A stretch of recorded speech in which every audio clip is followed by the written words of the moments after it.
Mais si tu as les œuvres de la chair en toi, tu as la colère, tu as la haine, tu as la jalousie, tu as le mensonge, tu as le vol, tu regardes les pornographies, tu aimes ça.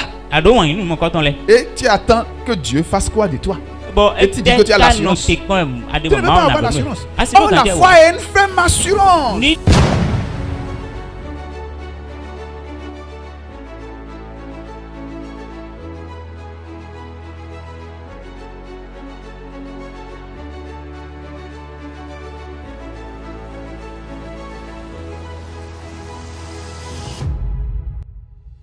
Alléluia. Amen. Qui a cru à ce qui nous était annoncé?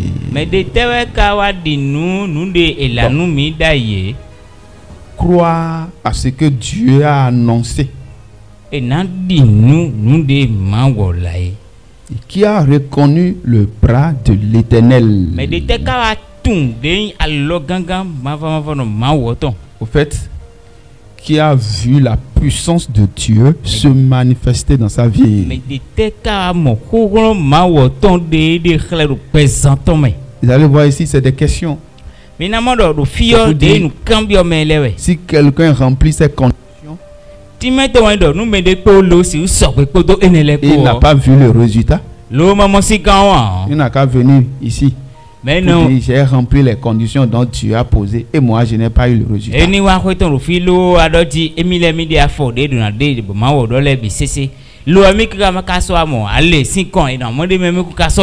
Qui a accepté la parole de Dieu et il n'a pas vu les promesses de Dieu se réaliser dans sa vie?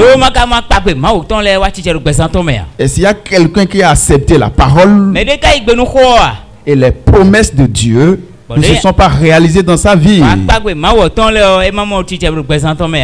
parce que nous avons besoin de la parole de Dieu pour régler certains problèmes dans nos vies.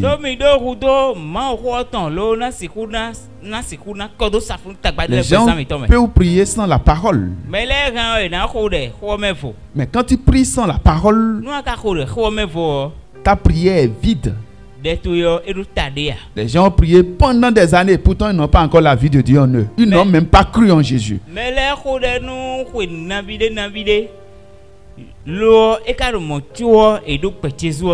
Ils n'ont même pas cru. Parce que celui qui a cru, quand il prie, des choses se passent dans le monde des ténèbres. Celui-là est quelqu'un qui est différent des autres hommes qui sont sur la terre. Et dans le monde invisible, les démons le savent.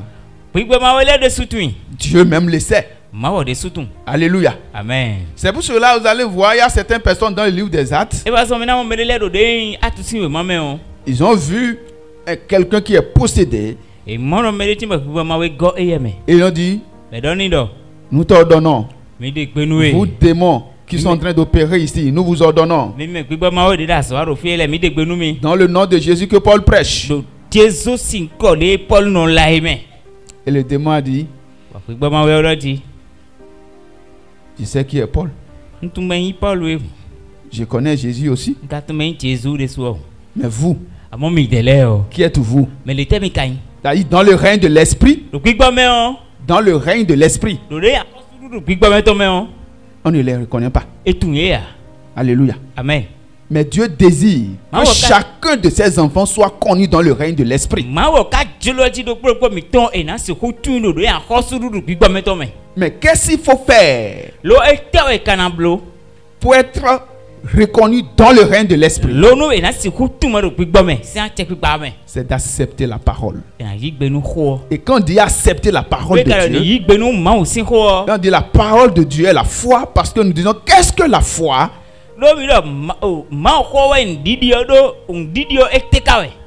Qu'est-ce que la foi? La foi vient de ce qu'on entend. Et ce qu'on entend vient d'où? De la parole de Dieu. La foi, c'est la parole de Dieu.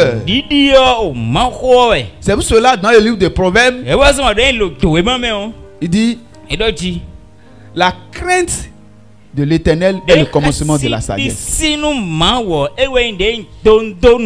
Parce que si quelqu'un veut avoir la foi, il a besoin de l'obéissance d'abord à la parole de Dieu.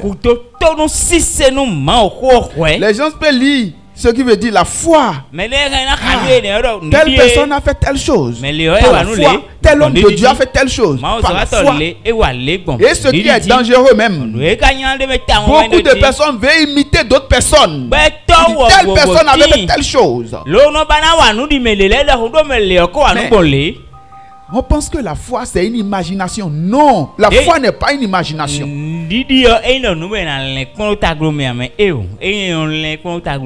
La foi, c'est une parole qui sort du surnaturel de Dieu. Et comme Dieu n'échoue point, quand cette parole te parvienne et tu marches sur cette parole, tu vois le résultat. Parce que Dieu a dit la parole qui sort de sa bouche. La parole qui sort de sa bouche ne retourne point à lui sans accomplir ce qu'elle a déclaré. Alléluia. Amen. Donc, la foi, c'est la parole de Dieu. Qu'allons-nous faire pour avoir la foi? Pour que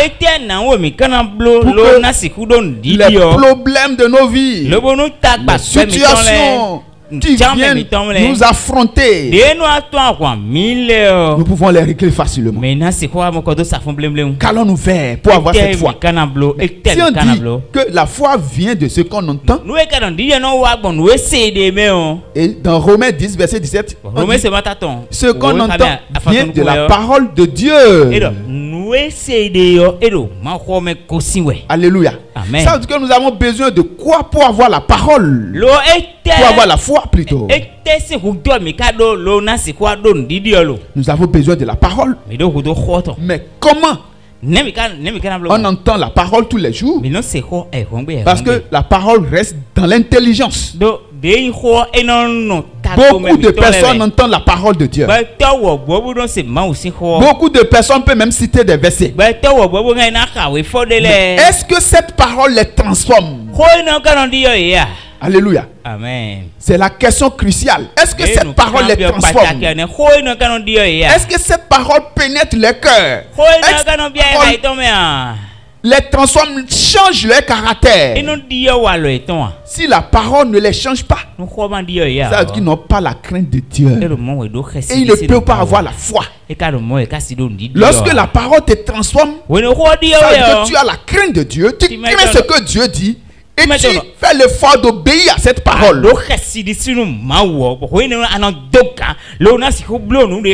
lorsque tu obéis à la parole de Dieu, cette parole te transforme en image de Dieu lui-même. Quand cette parole se transforme à l'image de Dieu, c'est facile pour Dieu maintenant de te parler. Alléluia. Amen. Parce que tu deviens son ami. Et lorsque tu deviens son ami, quand il y a une situation, il a l'obligation de régler cette situation avec toi. Et comme lui, sa parole n'échoue jamais, lorsque tu te retrouves au milieu des situations, au milieu des problèmes, il envoie toujours sa parole. Comme c'est dit dans le psaume 107.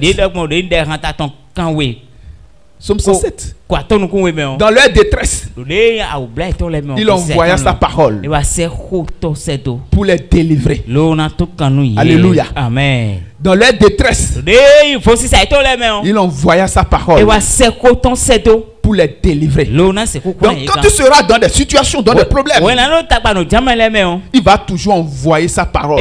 C'est-à-dire la manière dont il va te comporter, la manière dont il va agir, ce que tu dois faire dans cette situation pour que tu remportes la victoire. Mais avant de venir à ce niveau, la base, c'est la crainte de l'Éternel. On peut écouter la parole, mais ça travaille dans l'intelligence. On peut entendre la parole, ça peut même réjouir l'âme, mais l'esprit n'est pas satisfait. Tant que la parole ne transforme pas l'homme, l'esprit de Dieu n'est pas satisfait. Si la parole réjouit simplement notre âme, réjouit nos corps, l'esprit de Dieu n'est pas satisfait. Alléluia. Amen. Donc nous avons besoin même de supplier Dieu. Supplier Dieu. Seigneur, nous voulons te connaître. Accorde-nous la grâce de te connaître. Il faut que ta parole transforme nos vies. Ta parole pénètre nos cœurs. Mais si la parole ne rentre pas dans le cœur, n'enlève pas les déchets qui sont dans le cœur, ça ne marche pas. Ça ne marche pas. Alléluia. Amen. Ça ne marche pas. Il faut que la parole transforme, enlève les déchets de nos cœurs. Avec la parole, nous pouvons maintenant accomplir des choses glorieuses, des choses imaginables, les choses qui sont impossibles. Le premier point de la parole, c'est qu'il faut que la parole nous transforme à l'image de Dieu.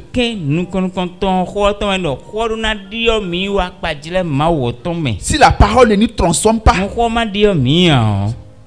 nous ne pouvons pas obtenir certaines choses. Nous pouvons prier, nous pouvons danser, nous pouvons faire tout. Mais s'il n'y a pas de transformation, et les déchets, les caractères, les choses mauvaises qui sont en nous sont toujours là. Il y a des choses que nous ne pouvons jamais obtenir de Dieu. Nous allons obtenir certaines choses, mais il y a certaines choses que nous ne pouvons jamais obtenir. Les déchets qui sont dans nos cœurs, il faut que ces déchets sortent. Par exemple, nous allons voir, nous avons des caractères où si quelqu'un me piétine, je dois réagir. Si quelqu'un me fait quelque chose, je dois lui rembourser cela. Nous avons des caractères comme ça. Mais Jésus est allé jusqu'au point où il dit, même si on te gifle, bon, il faut rester tranquille. Et il faut donner encore l'autre. Bon, vous voyez par exemple, cette parole, même ce que je dis maintenant, c'est déjà trop dur. Parce que j'ai raison. Et on me chiffre. Et je ne vais rien dire. Mais tant que tu réagis, tu n'as pas encore les caractères de Dieu. Tu as toujours les caractères du diable. Et tant que tu as les caractères du diable, il y a des choses que tu vas demander à Dieu, tu ne peux jamais obtenir. Nous devons contrôler nos réactions, nos actions. Si nous avons besoin de la foi ne va pas descendre dans l'air. Il y a des comportements qu'il faut avoir. Il y a des actes qu'il faut d'abord remplir.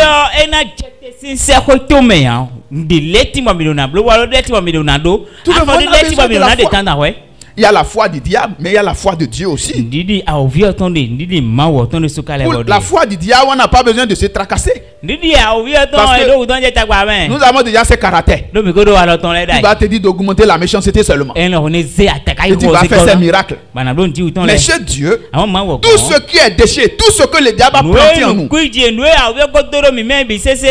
Dieu veut que ces choses sortent de notre vie. Dieu veut que nous soyons à son image. Vous allez voir que Dieu est amour.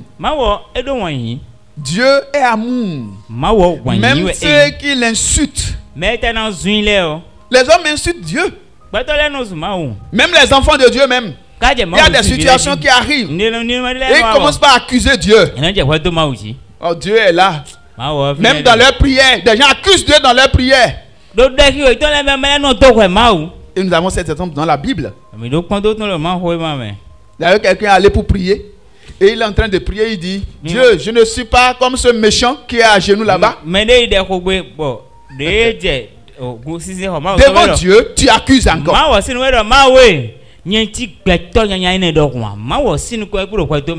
Et Et il dit à Dieu de l'écouter lui. Ne pas écouter ce méchant qui est à côté. Et même dans nos prières, nous accusons les gens. Nous accusons Dieu lui-même. Parce que quelqu'un vient de prier. Il dit, Seigneur, tu m'as fait manger la honte. Ce que tu devais faire. Je sais qu'il y a des gens qui prient comme ça. Je ne veux pas identifier quelqu'un, mais je sais qu'il y a des gens qui prient vraiment voir que Dieu les a amenés à manger la honte. Non. Tu accuses Dieu inutilement. Parce que, est-ce que toi, ce que Dieu te demande de faire, est-ce que tu as enlevé les déchets qui sont en toi d'abord?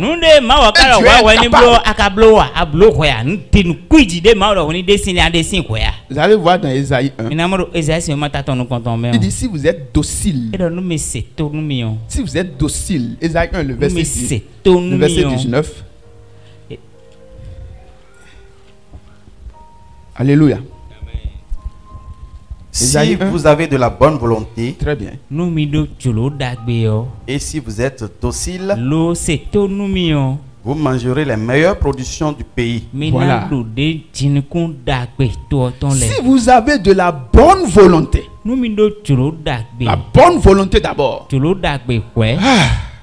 Je veux que les déchets dans ma vie. Par exemple, je suis quelqu'un qui est colérique. Je veux que la colère la quitte ma vie.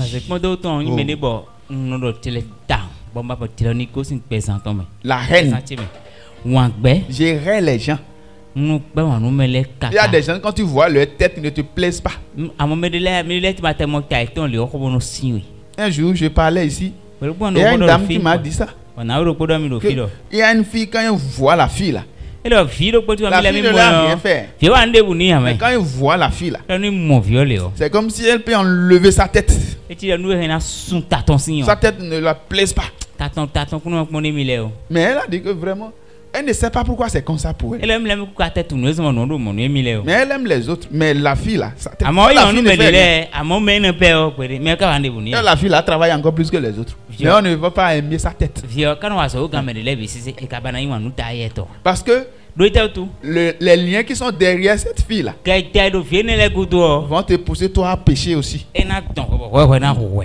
Ouais. C'est pour cela Dieu demande à ce qu'on le ressemble. Devenez les imitateurs de Dieu comme des enfants bien-aimés. Éphésiens 5 verset 1. Devenez les imitateurs de Dieu comme des enfants bien-aimés. Dieu connaît toutes choses. Normalement, quand quelque chose comme ça arrive à un chrétien, à un enfant de Dieu, il voit quelqu'un et sa tête ne la plaise pas. Tu dois prier pour la personne. C'est en ce moment même il faut s'approcher de lui. Il faut savoir que tu vas manifester la envers cette personne. Mais autant que nous sommes ici, je sais que même là où tu es actuellement, il y a des gens sur leur tête ne te plaisent pas. Tu n'as pas envie d'échanger avec eux. Même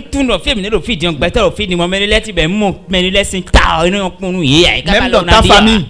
Même dans ta famille, il y a des gens sur leur tête qui ne te plaisent pas. Il y a des gens même, c'est la tête de leur maman qui ne les plaise pas. C'est la tête de leur papa qui ne les plaise pas.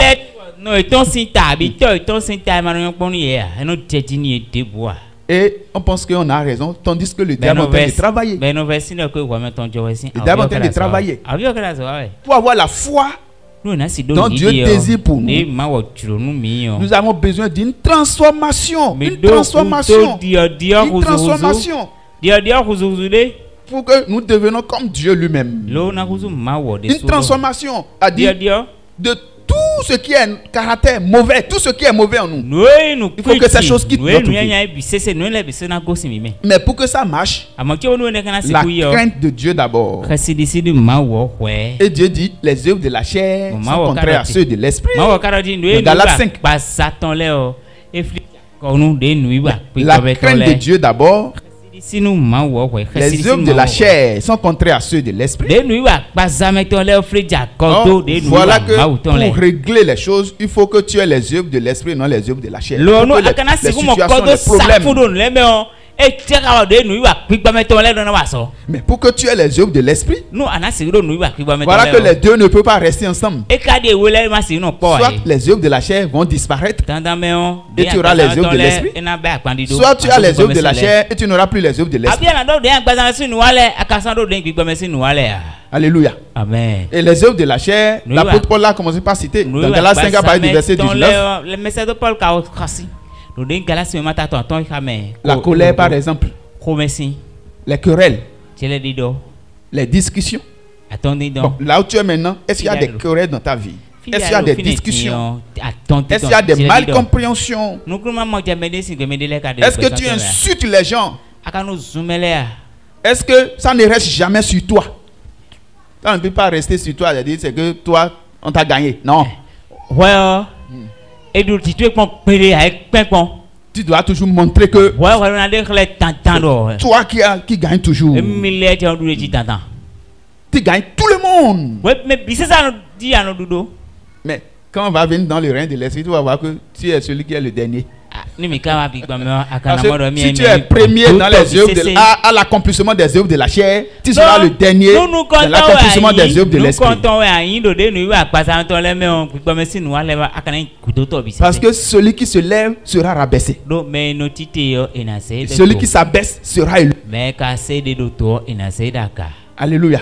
Amen. Et quand Jésus annonçait cette parole, il a désiré quelque chose de très profond que les hommes n'ont pas eu jusqu'à aujourd'hui. Il désire que chaque enfant de Dieu entende Dieu distinctement.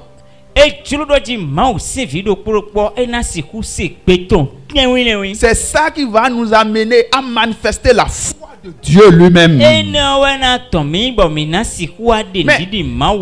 que on dit la foi, c'est la parole de Dieu. Quand on commence par citer, par exemple, nous allons dans Hébreu. Oh, la foi est une ferme assurance des choses. Une démonstration de celle qu'on ne voit pas. Alléluia. Nous allons là-bas un peu d'abord. Oh, la foi est une ferme assurance des choses qu'on espère.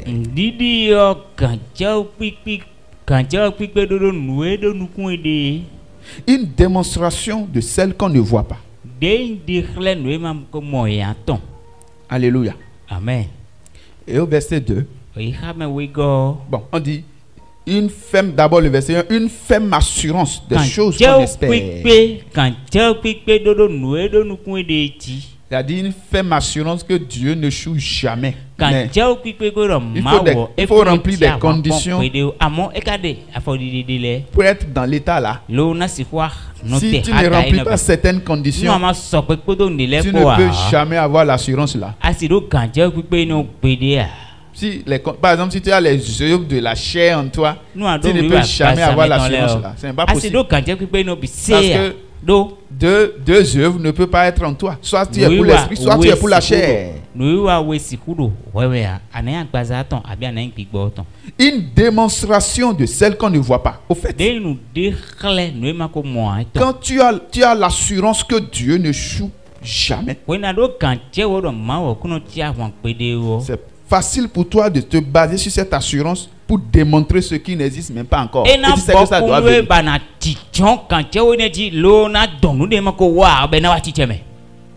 Tu peux démontrer ça. Tu peux dire que telle chose existe et ça va se passer. C'est comme au moment où Jésus voulait réveiller l'enfant de Jairus. Il a l'assurance que ce qu'il veut dire là, ça va se passer. Et c'est pour cela, quand il est allé, il dit lève-toi. Et l'enfant s'est levé. Il a démontré maintenant l'assurance qu'il a. Bon, aujourd'hui maintenant, quelqu'un peut dire qu'il vient aller réveiller un mort. Oh, tu n'as pas d'assurance, tu n'as rien. Vous allez voir que tout ce qui existe sur le plan spirituel, c'est ça que nous regardons aussi pour faire des choses sur le plan physique. Quand les gens prennent des assurances vie, assurance maladie, assurance pour les voitures, assurance. Pourquoi ils prennent assurance? Pour savoir qu'il est en sécurité. Que quel que soit ce qui arrive, il y a quelque chose qui le protège. Il y a l'assurance qui le protège. Alléluia. Amen. Et c'est que l'assurance ne peut jamais mentir. Pour dire que ne le protège pas. Ils ont les papiers signés. Donc, sur le plan spirituel, tu sais que tout est signé. Tu es prêt. Tu as l'assurance. Rien ne peut t'empêcher d'obtenir ce que tu veux obtenir de Dieu. Mais si tu as les œuvres de la chair en toi, tu as la colère, tu as la haine, tu as la jalousie, tu as le mensonge, tu as le vol, tu regardes les pornographies. Tu aimes ça. Et tu attends que Dieu fasse quoi de toi? Et tu dis que tu as l'assurance. Tu ne veux pas avoir l'assurance. Oh, la foi est une ferme assurance des choses qu'on espère. Une démonstration de celles qu'on ne voit pas. Alléluia. C'est pour cela ici, au verset 2, pour l'avoir possédé, les anciens ont obtenu un témoignage favorable. Alléluia. Amen. Il y a des gens qui ont joui de cette foi. Il y a des gens qui ont manifesté ça. Il y a des gens qui se sont laissés transformer par Dieu entièrement. Dieu les a transformés à travers sa parole. Et ils sont devenus comme Dieu lui-même. Il y a des gens qui sont devenus comme Dieu même. Ils ne peuvent même plus mourir sur le plan physique. Mais nous, on veut seulement la foi pour régler les problèmes. On n'a pas ça. C'est dangereux. Et ce qui fait que nous n'avons pas cette foi, c'est parce que nous gardons les œuvres de la chair avec nous. On ne veut pas laisser ça. On pense que c'est une bonne chose. On garde ça. On garde ça. On garde ça. L'orgueil, par exemple. On garde ça. Beaucoup de choses. On garde ça. Mais Dieu ne peut jamais t'utiliser. Il faut te dépouiller des œuvres de la chair.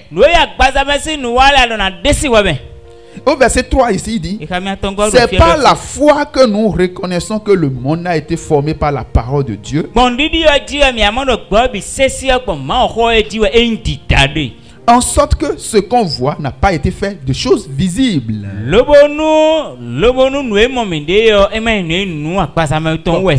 ça là, par exemple, ils ont parlé de cela parce que c'est la foi minimum qu'un enfant de Dieu devait avoir. Si tu n'as pas cette foi-là, ça veut dire que tu n'as même pas connu Dieu. C'est-à-dire, si tu ne sais pas que c'est Dieu qui a créé tout ce qui existe, c'est la foi minimum qu'un enfant de Dieu doit avoir. Si quelqu'un n'a pas encore cette foi-là, on doit lui parler encore du salut, normalement. Et après ça, maintenant, ils ont commencé à citer les anciens. C'est pas la foi qu'Abel offrit à Dieu un sacrifice plus excellent que celui de Caïn.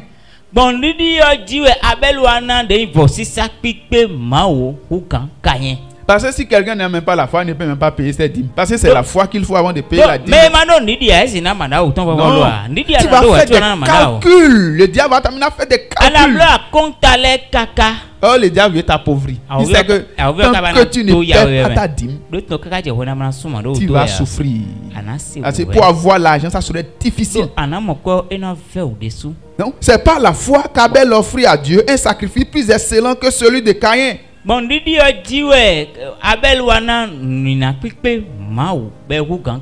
C'est par elle qu'il fut déclaré juste. Parce qu'on a vu que sa foi a atteint un niveau.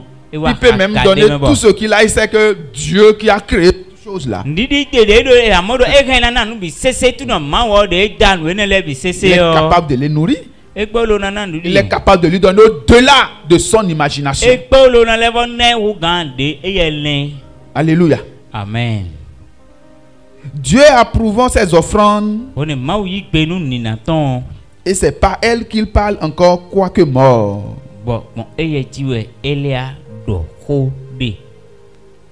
Quoi qu'il mort.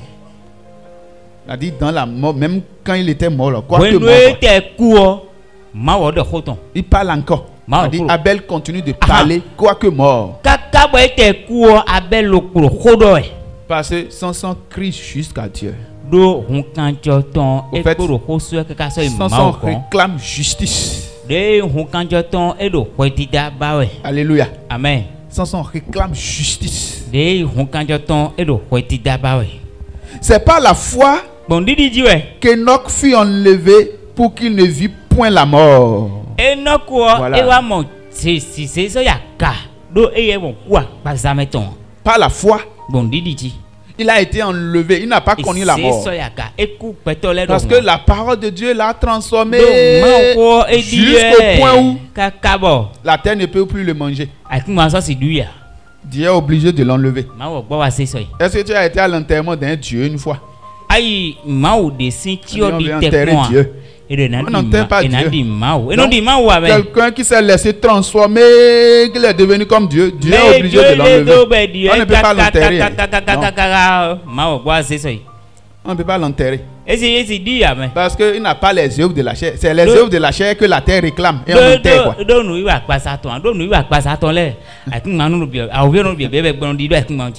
Alléluia. Amen. Donc, ici, Enoch s'est laissé transformer par la parole. Jusqu'au point où, bon, Dieu dit, bon, celui-ci, on ne peut plus. Mais le problème que nous avons aujourd'hui, c'est que nous ne voulons pas nous laisser transformer par la parole. Vous allez voir, Jésus dit, nous allons lire à partir je vais lire à partir du verset 14. Et pour eux s'accomplit cette prophétie d'Ésaïe. Vous entendrez de vos oreilles et vous ne comprendrez point. Vous regarderez de vos yeux et vous ne verrez point. Pour eux. Pourquoi Jésus est en train de parler de cette manière? Parce que les gens négligent la parole qu'il est en train de faire sortir. Les gens ne taillent point d'importance à lui. Jusqu'à ce qu'il est en train de prêcher un jour au milieu d'une foule. Et la foule dit, qui peut pratiquer ce que lui est en train de dire? Et chacun a pris son chemin pour partir. Et ils sont tous partis. Et Jésus a regardé. Il a vu Pierre. Il a vu les disciples. Il dit, mais vous-même, vous ne voulez pas partir? Et Pierre a dit, à qui irons-nous? Mais tu as la parole de la vie. Il reconnaît qu'il a besoin d'être transformé. Il reconnaît qu'il a des problèmes. Mais les autres ne veulent pas savoir qu'ils ont des problèmes. Parce que quand Jésus dit, ils sont des gifles donnés, qui peut faire ce que lui a dit? Laissez ce con-là. Et chacun a pris son chemin. Ils sont partis. Mais Jésus a regardé la vie, qu'il y a certaines personnes encore qui sont là. Dans la foule, toute la foule est partie. Mais ça ne restait à peine 12 personnes. Et il a regardé. Mais et vous, qu'attendez-vous? Vous ne voulez pas partir aussi?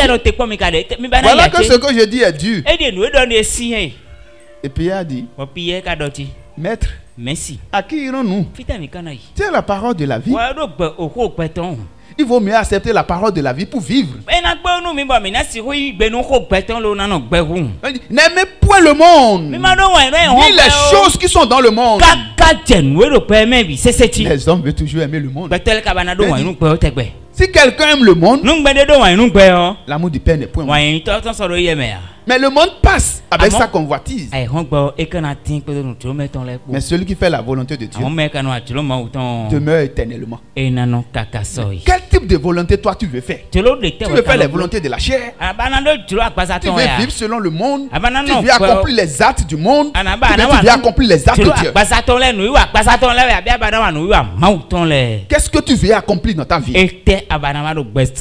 Mais Dieu désire que tu puisses accomplir les actes de Dieu pour vivre.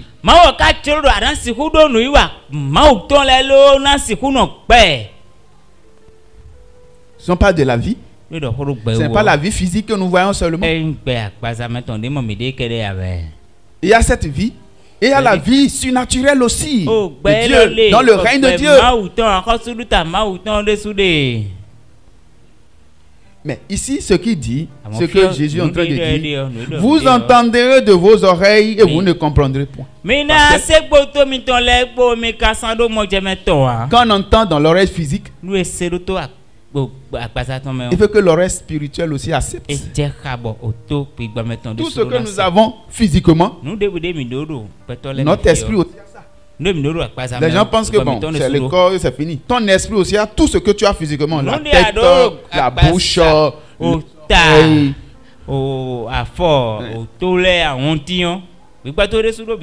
Ton esprit a tout ça. Et c'est quand ton esprit, ta tête est attaquée dans le monde invisible que ici tu vas ressentir ça sur le plan physique.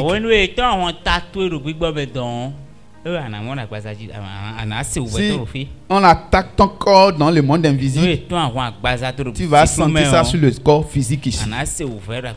Donc tout ce que nous avons ici physiquement, nous avons ces choses aussi spirituellement. Et l'Esprit de Dieu aussi a toutes ces choses.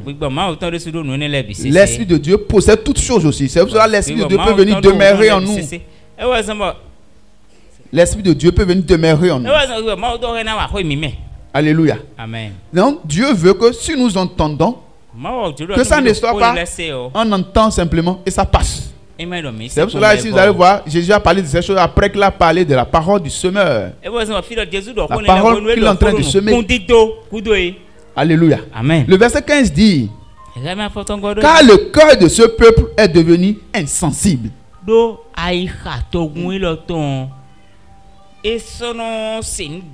C'est pour dire que le cœur de ce peuple est devenu caillou. Quand on voit la parole, ça dit ça touche et ça se retourne. Ça ne pénètre pas. Parce que bon, ce qui fait que c'est comme caillou là. Ça dit chacun a sa position sur certaines choses. Même les gens savent de venir à l'église, ils ont leur position. Certains disent bon, le pasteur peut dire n'importe comment, moi je ne vais pas laisser ça là. Non, je ne vais pas laisser ça. Je ne vais pas laisser ça.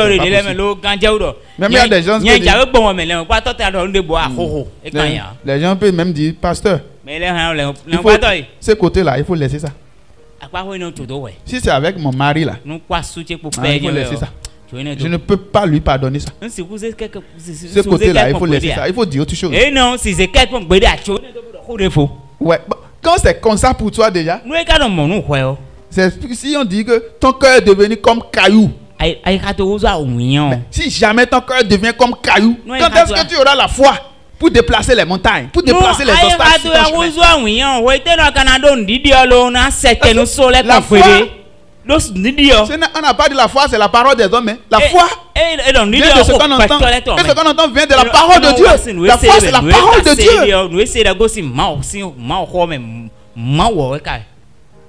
Mais il faut que cette parole puisse changer l'état de ton cœur. Que ton cœur soit conforme à ce que Dieu désire. Mais lorsque ton cœur devient conforme à ce que Dieu désire, quand tu parles, les démons vont se soumettre rapidement. Quand tu parles, tu ordonnes, ils vont obéir. Mais lorsque ton cœur n'est pas touché, ton cœur n'est pas transformé, ça ne peut pas marcher. C'est pour cela que j'ai dit la base même de la foi, c'est la crainte de Dieu d'abord.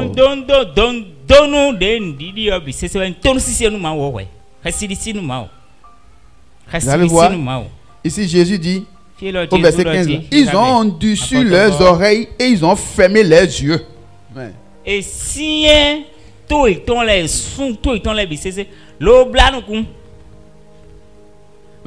quand on annonce la parole, c'est cela dans Isaïe, qui a cru à ce qui nous était annoncé? Qui a cru à ce qui nous était annoncé? Les gens ont fermé les oreilles même pour que ça ne rentre pas. Comment ils peuvent croire en ça? C'est pas possible. Et ici on parle des oreilles spirituelles parce que l'oreille physique ça rentre. Mais tant que ça ne rentre pas dans l'oreille de ton cœur, tu n'as pas entendu ça. C'est-à-dire l'oreille de ton cœur. Il faut que l'oreille de ton cœur entende ça. Mais si l'oreille de ton cœur est fermée, la parole ne rentre pas. Ça reste dans l'intelligence.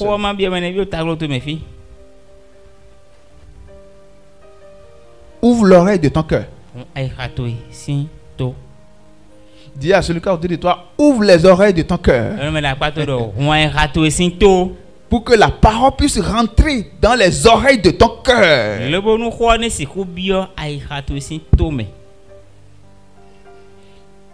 Ils ont dessus leurs oreilles et ils ont fermé les yeux de ton cœur. Parce que les yeux des cœurs peuvent voir les choses comme ça.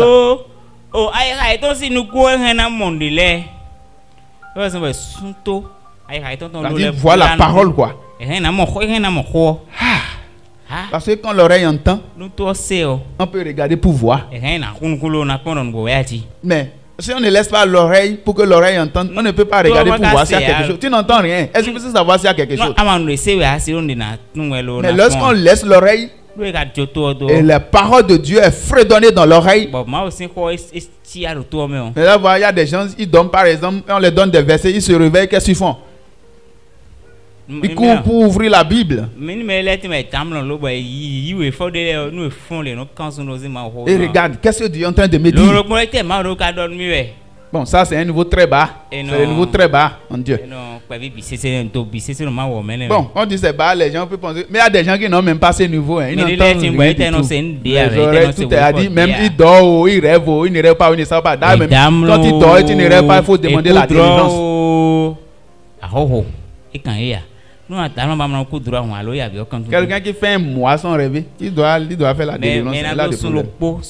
Parce que le rêve, par exemple, Dieu a donné ça à tout le monde, païen ou chrétien. Ceux dont les oreilles sont bouchées spirituellement, les yeux sont fermés pour ne rien voir. Au moins, quand tu dors, Dieu peut te dire quelque chose.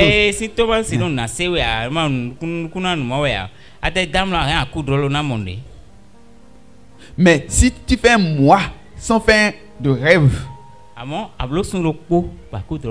là que tu es sans révélation.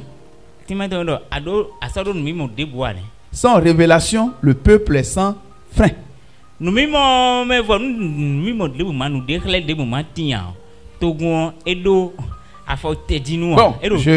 Je vais vous expliquer.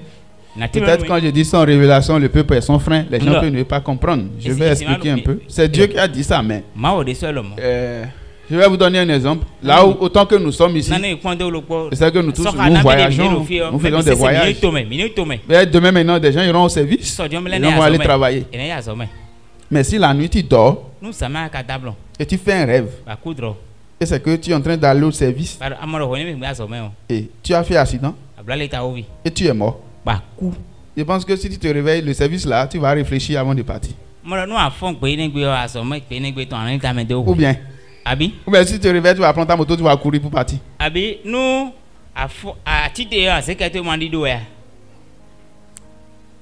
Je veux que quelqu'un me donne une réponse. Tu vas courir pour partir. Je suis sûr que mon portable va sonner. Tu ne vas pas courir pour aller. Ça veut dire que tu as des freins. Et tu peux prier pour renverser.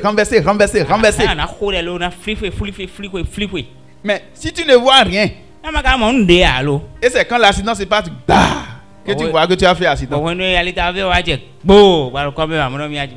On appelle ça trop tard.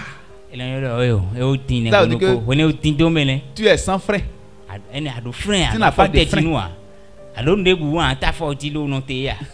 Mais quand on a de révélation, on met des freins.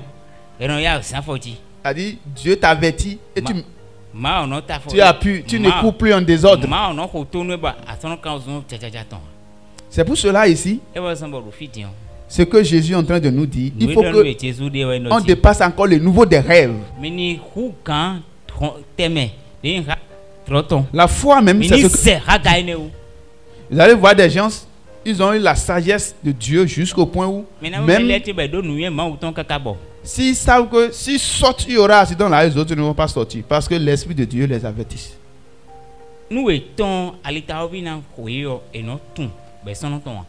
C'est la sagesse que Salomon avait en son temps. Et les gens couraient derrière lui. Parce qu'il est averti de tout. Il est averti. L'esprit l'avertit toujours. C'est une grâce que Dieu lui a fait. Dieu lui a accordé cette connaissance. Mais aujourd'hui, cette connaissance est toujours disponible pour ceux qui veulent. C'est pour cela qu'il dit, ils ont endurci leurs oreilles et ils ont fermé leurs yeux pour ne pas voir la parole de Dieu. La parole de Dieu, la parole de guérison. Et dit qu'ils, de peur qu'ils ne voient de leurs yeux, qu'ils n'entendent de leurs oreilles, qu'ils ne comprennent de leur cœur, qu'ils ne se convertissent et que je ne les guérisse.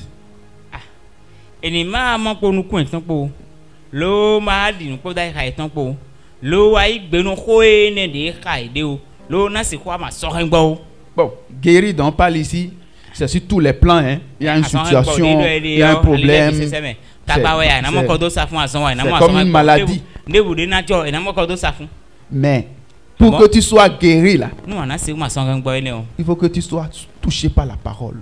Il faut que tu ouvres tes yeux, que tu vois, que tu acceptes cette parole, que tu aies la crainte de Dieu, que tu obéisses à la parole. Mais quand on n'obéit pas à la parole, quand on n'a pas la crainte de Dieu, on ne peut jamais avoir la foi. Tant que les choses de la chair sont là, si tu n'arrives pas à pardonner les gens, et toi tu gardes les gens, tu ne peux jamais avoir la foi. La personne peut être la plus grande sorcière, il faut la pardonner. Nous n'avons pas à lutter contre le sang et la chair, mais nous avons à lutter contre les dominations, les autorités, les princes de ce monde des ténèbres, les esprits méchants dans les lieux célestes. Ce n'est pas avec la colère physique que les problèmes seront réglés. C'est pour cela dans la Bible on dit laisse agir la colère, à Dieu la vengeance, à Dieu la rétribution des méchants. Alléluia. Si nous obéissons à la parole, c'est sûr que beaucoup de choses seront changées dans notre vie. Et la foi nécessaire que Dieu désire pour nous, nous aurons cette foi. Et si nous avons besoin de quelque chose, nous voulons régler une situation, si nous allons vers Dieu, nous aurons la liberté d'obtenir ces choses. Que le Seigneur vous bénisse.